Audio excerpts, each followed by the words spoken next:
दोस्तों, आजकल के लोग भूत प्रेतों पे बहुत कम विश्वास करते हैं। उन्हें लगता है कि शायद ऐसा कुछ भी नहीं है और उनका मानना है कि सब कुछ मॉडर्न है, बहुत जगह पे बहुत सारे लोग हैं, तो इनका होना बहुत ही मुश्किल है। पर कुछ लोग ऐसे हैं जिनके साथ ऐसा कुछ घटा हुआ होता है और इसकी वजह से उन्हें पता होता है कि ये शक्तियाँ एग्जिस्ट करती हैं और ये सब होते हैं। और जब भी किसी के साथ ऐसा कुछ होता है तब या तो उसके पास विश्वास करने के अलावा कोई और रास्ता नहीं बचता, या फिर वो इतना सहम जाता है कि और कुछ कर नहीं पाता और बाद में मे बी नेक्स्ट दिन या फिर 1-2 घंटे बाद उसे समझ में आता है कि उसके साथ क्या हुआ। ऐसे ही कुछ कहानियाँ लेकर मैं आपके साथ आज फिर से आया हूँ। हेलो दोस्तों, मेरा नाम है सुधांशु और आप देख रहे हैं ख्याल 3 बजे शो। आज मैं आपके लिए फिर से नई हॉरर स्टोरीज लेके आया हूँ। आज मैं आपके लिए 3 बहुत ही इंटरेस्टिंग हॉरर स्टोरीज लेके आया हूँ और ये तीनों की तीनों स्टोरीज रियल हैं। तो चलिए बिना किसी देरी के पहली कहानी पे आता हूँ। ये कहानी मुझे भेजी है आकृति ने, जो कि औरंगाबाद महाराष्ट्र में रहती है और ये इस वक्त करीब 25 साल की है। पर ये कहानी उनके पिताजी के साथ घटी थी जब वो तकरीबन 28-30 साल के थे। आकृति का कहना है कि ये कहानी उनके पिताजी ने उन्हें बताई थी और उनके पिताजी उस समय नागपुर में काम करते थे किसी नौकरी के लिए और छुट्टियों में वो औरंगाबाद गए थे गाँव पे। अब उनका गाँव जो था वो बहुत बड़ा नहीं था, उस समय छोटा सा गाँव था और वहाँ पर ज़्यादा लोग थे भी नहीं, पर जो भी थे वो एक दूसरे को अच्छी तरीके से जानते थे। जब इनके पिताजी नागपुर से अपने गांव औरंगाबाद पहुंचे तो वहां जाने के बाद ये सबसे मेल मुलाकात किए, अपने दोस्तों के साथ बातचीत किया और फिर खाना खाया। उसके बाद सब कोई सोने की तैयारी करने लगे और ये वहां जब जाते थे तब अपने कज़न्स के साथ और अपने दोस्तों के साथ ही सोते थे। इनका जो नया घर था वो ज़्यादा बड़ा नहीं था, नया बना था, ज़्यादा बड़ा नहीं था। इसलिए जब वो वहाँ पर जाते थे तो अक्सर अपने कज़न्स के साथ या फिर अपने दोस्तों के साथ सोने जाते थे और ये सोते थे उनके पुराने घर के छत पर। इनका जो पुराना छत था वो इस तरीके से था कि 3 साइड से बाउंड्री थी और चौथे साइड भी बाउंड्री थी, पर वो जो बाउंड्री थी वो बीच से टूटी हुई थी और उसी पे ये लोग सोए हुए थे। और ये बात है मई जून की, तो उसमें बहुत ज़्यादा गर्मी थी और ये लोग छत पे सोए हुए थे। अब बात करते करते उनके कज़न ने बताया कि याद है तुम्हें एक आदमी था हमारे गाँव में, पीटर नाम का। उन्होंने बोला कि हाँ मुझे याद तो है, ज़्यादा अच्छा तरीके से नहीं जानता पर याद है मुझे। तो उन्होंने बताया कि वो जो आदमी था पीटर, वो मर गया और कैसे मरा, वो इसी छत से कूद के उसने सुसाइड कर लिया। अब वो जो छत था वो बहुत ज़्यादा ऊंचा नहीं था पर फिर भी इतना बड़ा था कि अगर कोई वहाँ से सिर के बल गिरे तो शायद मर सकता है। पहले इनके पिताजी को थोड़ा सा अजीब लगा, पर फिर लगा कि शायद मजाक कर रहा है, और फिर सीरियसली पूछने के बाद उन्होंने बताया कि हाँ उसने इसी छत से कूद के सुसाइड कर लिया था। वह कुछ ऐसा था कि उसके ऊपर बहुत ज़्यादा कर्ज हो गया था और लोग उससे अपना पैसा मांग रहे थे और समहाउ शायद वो देने में समर्थ नहीं था और शायद इसी स्ट्रेस में आके, इसी परेशानी में आके उसने छत से छलांग लगा दी और वो वहीं पर मर गया। अब कुछ लोगों का कहना था कि उसके मरने के बाद वो किसी को दिखाई देता है और ज़्यादा दूर नहीं, वो जो घर था उसी के आसपास कहीं ना कहीं दिखाई देता है। ये सुन के इनके पिताजी को पहले लगा कि ऐसा कुछ नहीं होता, भूत प्रेत कुछ नहीं होते, और वो इन सब बातों में मानते भी नहीं थे। तो थोड़ी बहुत बातें करने के बाद, थोड़ी बहुत हंसी मजाक करने के बाद ये लोग सब सोने चले गए और सब सो गए। अब अचानक से जब ये गहरी नींद में चले गए तब इन्हें ऐसा फील हुआ जैसे छत पे कोई चल रहा है। तो पहले इन्हें लगा कि शायद इन्हीं का कोई कज़न है जो कि शायद उठ के टॉयलेट करने जा रहा होगा, पर फिर इन्हें समझ में आया कि शायद कोई इनका नाम पुकार रहा है। जब इनका नाम इन्हें क्लियरली समझ में आया तो ये थोड़ा सा इन्हें लगा कि आखिर ये कौन है, क्योंकि वो जो आवाज़ थी वो बहुत अलग थी। इन्होंने पहले ज़्यादा ध्यान नहीं दिया, पर फिर थोड़ी देर के बाद इन्हें फिर से अपना नाम सुनाई दिया और इस पर थोड़ी बहुत ही अजीब आवाज़ में, जैसे कोई फुसफुसा के या फिर बहुत धीरे से इनका नाम ले रहा है, पर इतना धीरे के बाद भी बहुत ही शार्प आवाज़ आ रही थी। इस बार इन्हें लगा कि शायद कुछ गड़बड़ सही में है और इस बार इन्होंने थोड़ी सी आंखें खोली। जब इन्होंने आंखें खोली तो उन्हें दिखाई दिया कि इनका जो पैर था, पैर के पास एक आदमी खड़ा था जो सफ़ेद कुर्ता और सफ़ेद पैजामा पहना हुआ था और ये आदमी कोई और नहीं, वही पीटर था। इनके मन में पहले आया कि शायद इनके जो कज़न्स थे और जो दोस्त थे उन्होंने पूरा का पूरा प्रैंक किया है पीटर के साथ मिलके और इसलिए वो उससे डराने आए हैं। पर फिर इन्हें अचानक से समझ में आया कि पीटर इनके कज़न्स के साथ या दोस्त के साथ, वो उनका दोस्त नहीं था, तो प्रैंक करने का सवाल पैदा नहीं होता। पीटर इनके जो कज़न्स थे उससे बहुत बड़ा था, बहुत ज़्यादा एज थी उसकी, और ये पॉसिबल नहीं था। ये अचानक से उठा और इन्होंने चिल्लाया और जैसे इन्होंने चिल्लाया वो जो भी कुछ था, जो भी आदमी था या जो भी कुछ था, प्रेत था, वो अचानक से गायब हो गया। और ऐसे अब इन्हें समझ में आया कि नहीं, वो सही में कोई प्रेत था या कोई भूत था। इन्होंने अपने कज़न्स को और दोस्तों को उसी समय उठाया और उन्हें बताया ये कि मैंने ऐसा कुछ देखा है। इनके कज़न्स ने बताया कि जिस दिन पीटर मरा था उस दिन उसने वाइट कुर्ता और पैजामा ही पहना था, तो हो ना हो ये पीटर ही था। अब ये लोग वहाँ से नीचे उतर के आ गए और इन्होंने जाके अपनी मम्मी को बताया कि ऐसा कुछ उन्होंने देखा है। इनकी मम्मी ने उन्हें बहुत डांटा और बोला कि अभी वहाँ जाने की कोई ज़रूरत नहीं है और घर में ही सो, भले ही जगह कम है, जैसे तैसे एडजस्ट करेंगे, लेकिन नीचे ही सोएगा तुम और उधर नहीं जाएगा। और उस रात को बाकी सारे दोस्त भी वहीं पे सोए। तो इस तरह से इनके पिताजी को समझ में आया कि भूत प्रेत भी होते हैं। और ये कहानी पहले की है, लेकिन उनके पिताजी को ये कहानी अभी भी अच्छे तरीके से याद है। दोस्तों, ये दूसरी कहानी भी आकृति ने ही भेजी है और ये कहानी उनके पिताजी के साथ नहीं, उनके साथ ही हुई है। और उनका कहना है कि ये कहानी तब हुई थी जब ये अपने नानी घर गई थी। उनका नानी घर महाराष्ट्र में ही कोई जगह है, बेला, वहाँ के आसपास है। और ये अपने नानी घर अपने मम्मी और पापा के साथ गई थी। इनके पापा उन्हें ड्रॉप करके अपने गांव आ गए और बस ये अपनी मम्मी के साथ ही वहाँ पे थी। अब सब कुछ नॉर्मल हुआ, सब ने बातचीत की, खाना पीना खाया और सब ठीक ठाक था। और इसके बाद ये लोग एक कमरे में सोने चले गए। अब इनके साथ इनकी मम्मी थी, मतलब आकृति की मम्मी थी, उनकी नानी थी और उनकी एक मामी थी।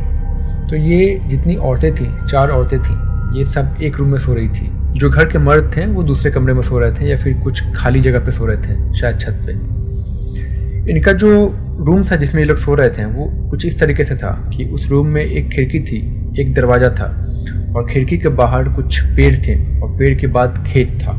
जो पेड़ थे वो काफ़ी बड़े पेड़ थे और ये बहुत रोशनी वाली रात थी। हो सकता है पूर्णिमा होगी या फिर पूर्णिमा के आसपास की रात थी, जबकि चांद की रोशनी अच्छी खासी थी और पेड़ों की परछाई पड़ रही थी, बाकी सब चीज़ों की परछाई पड़ रही थी। ये लोग बात करते करते सोने लगे। अभी इस वक्त रात करीब 12:30-1 बज रहे होंगे। तभी अचानक से इन सबको लगा कि वो जो खिड़की था जो कि खुला हुआ था, वहाँ पे 3 परछाइयाँ आके खड़ा हुई। अब ये परछाइयाँ कुछ ऐसी लग रही थी जैसे खिड़की के ठीक पहले कोई 3 औरतें खड़ी हैं और बस उनकी परछाइयाँ चांद की रोशनी में खिड़की पे पड़ रही थी। इन्होंने इस बात को पहले इग्नोर किया, पर फिर उन्होंने देखा कि वो परछाइयाँ वहीं पर खड़ी थी। इन्हें क्लियरली समझ में आया कि वो तीनों परछाइयाँ वहाँ पर आई और वहीं पर आके खड़ी हो गई। पहले इन्हें लगा कि शायद ये कोई चोर या डाकू तो नहीं, और अगर चोर डाकू होता तो भी घबराने वाली बात थी। पर फिर इन्हें याद आया कि वो तीनों औरतें थीं और वो लोग वहीं पे आके खड़ी थी। और कुछ देर बाद ये लोग कंफर्म हो गए कि ये लोग चोर डाकू नहीं है, क्योंकि वो जो औरतें खड़ी थी या फिर जो भी परछाइयाँ थी वहाँ पे, उसी के आसपास से बहुत फुसफुसाहट की आवाज़ आ रही थी और थोड़ी थोड़ी दूरी पे हंसने की आवाज़ आ रही थी और वो तीनों परछाइयाँ वहीं पर खड़ी रही।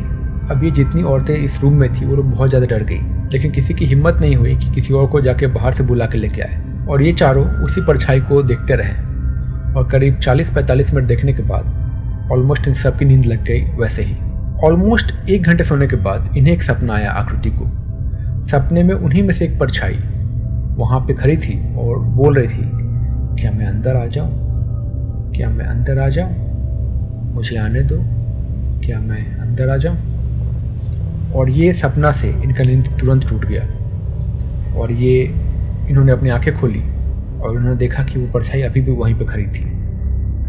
अब इस बार इन्हें बहुत ज़्यादा डर लगा और डर लगने के बाद इन्होंने बहुत ज़ोर से चिल्लाया। अब इन्होंने जब ज़ोर से चिल्लाया तो घर के जितने मर्द थे वो लोग भागे भागे आए।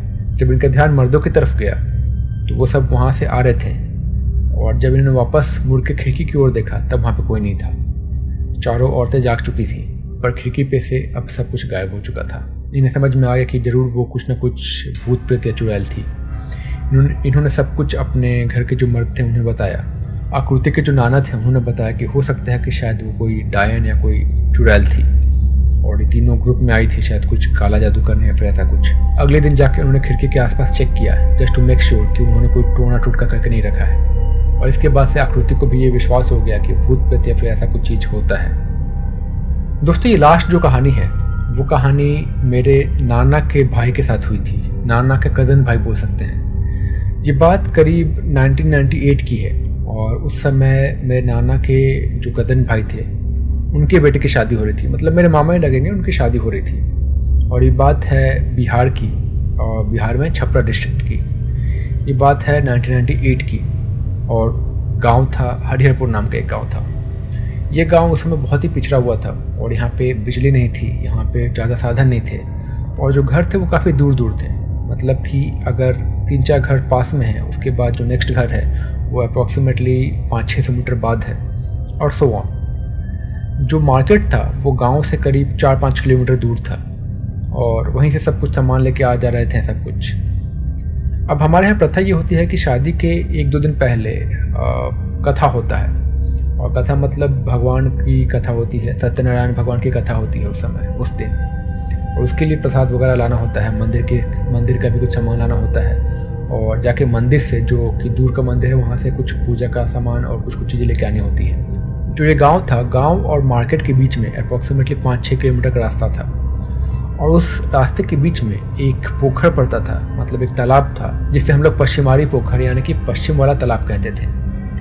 उस तालाब के पास एक पेड़ था, और काफ़ी बड़ा सा पेड़ था, और उसके ठीक बगल में वो तालाब था।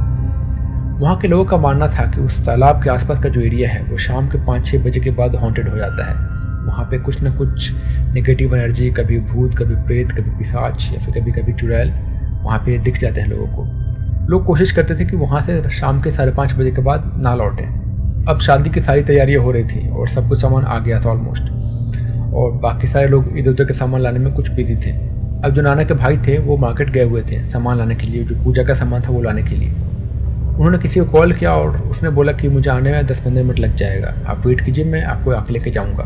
पहले इन्होंने सोचा कि मैं वेट कर लेता हूँ, और फिर इन्होंने सोचा कि क्यों ना मैं खुद ही लेके आ जाऊँ वहाँ पे, ज़्यादा भारी सामान था नहीं। तो इसलिए वो एक झोरा में जिसमें सब सामान था वो लेके वहाँ से चलने लगे। अब चलते चलते शाम हो गई। जब ये उसी पश्चिमारी पोखर के आसपास से गुजरने लगे, तब उन्हें ऐसा फील हुआ कि शायद उनके पीछे कोई चल रहा है। और ये बात थी सितंबर-अक्टूबर की। उस समय 5:30-6 बजे के आसपास वहाँ पे अंधेरा होने लगता था बहुत ज़्यादा। तो उन्हें ऐसा फील हुआ कि उनके पीछे पीछे कोई चल रहा है। इन्होंने पीछे मुड़ के देखा तो वहाँ पे कोई नहीं था, और फिर भी अपना सामान लेके आगे जाने लगे ये। अब थोड़ी दूर के बाद वहाँ पे एक जगह था जहाँ पे रोड के ठीक नीचे एक नहर का पानी पार होने के लिए एक बड़ा सा पाइप था। तो बेसिकली एक छोटा सा पुल था, बहुत छोटा सा, अप्रॉक्सीमेटली बस 1 या 2 मीटर चौड़ा था, और उसके ऊपर से सड़क थी, और नीचे एक बड़ा सा पाइप था जो कि 2 साइड के खेतों में पानी आर पार जा सके उसको कनेक्ट करता था। तो अभी जब आगे जाने लगे तो उन्हें ऐसा रियलाइज़ हुआ कि वो जो पुल था वहाँ पे कोई बैठा हुआ है। जब वे थोड़ी दूर और आगे गए तो उन्हें क्लियरली समझ में आ गया कि वो जो आदमी था वो मर चुका था। गांव में कुछ दिन पहले उसकी मौत हुई थी, और उसने फांसी लगा के अपनी जान दे दी थी, और वही आदमी वहाँ पर बैठा हुआ था। इन्हें क्लियरली समझ में आ गया कि वो भूत है, पर अब ये वहाँ से पीछे नहीं भाग सकते थे। इन्हें पता था कि अगर यहाँ से पीछे भागेंगे तो वो वैसे भी नहीं छोड़ेगा। तो ये हिम्मत करके वहाँ से आगे जाने लगे। जब वो उस पुल से गुजरने लगे तो वो चुपचाप चले जा रहे थे। वो जो आदमी था बैठा हुआ था वो उन्हें शायद देख रहा था, पर ये उस पर ध्यान नहीं दे रहे थे। जब थोड़ी दूर आगे गए वो, तो उन्हें फिर से फील हुआ कि वो आदमी के पीछे पीछे आ रहा है, और चलते चलते उन्हें ऐसा सुनाई दिया, वो आदमी कह रहा था कि बेटे की शादी कर रहे हो और मुझे नहीं खिलाओगे। ये आगे जाने लगे और उन्होंने कहा कि खिलाऊंगा मैं, और उसके बाद फिर से आगे जाने लगे। अब इन्हें फील हुआ कि वो जो भी कुछ था वो वहीं पर रुक गया, और फिर वहीं रुके रुके उसने कहा कि जाओ, आज तुम्हारे पास प्रसाद का सामान है इसलिए तुम बच गए, अगर नहीं रहता तो शायद नहीं बचते।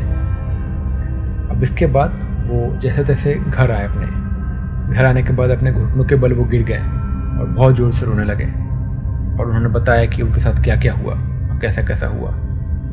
इसके बाद पूजा हुई। पूजा होने के बाद जब पहला दिन हुआ शादी का, जो सेरेमनी होता है उसका जो पहला दिन था, उसमें जो भी खाना बनता है वो एक प्लेट में उन्होंने सारा खाना लिया और ले जाके किसी के साथ वहाँ पे उसी पुल पे वो सारा खाना रख दिया और फिर चले आए। नेक्स्ट दिन जब ये लोग वहाँ से आ रहे थे तो उन्होंने देखा कि पूरा का पूरा प्लेट साफ़ था। अब ऑब्वियसली हो सकता है कि वो पूरा का पूरा प्लेट किसी कुत्ते ने या फिर किसी जानवर ने खाया हो, पर इस बात का कोई गारंटी नहीं था कि वो सारा का सारा प्लेट कहीं किसी और चीज़ ने ना खाया हो। तो ये थी उनके साथ घटी हुई एक सच्ची घटना। तो दोस्तों, ये थी आज की तीनों कहानियाँ। आपको ये तीनों कहानियाँ कैसी लगी मुझे ज़रूर बताएं। कमेंट में लिखें अपना नाम और अपना लोकेशन, और अगर आपके साथ भी ऐसी कोई कहानी घटी है तो आप प्लीज़ मुझे बताएं। कमेंट में लिख के आप बता सकते हैं। मैं मिलता हूँ बहुत जल्द एक नई वीडियो के साथ। तब तक के लिए बाय बाय। अपना ख्याल रखिए। Bye bye.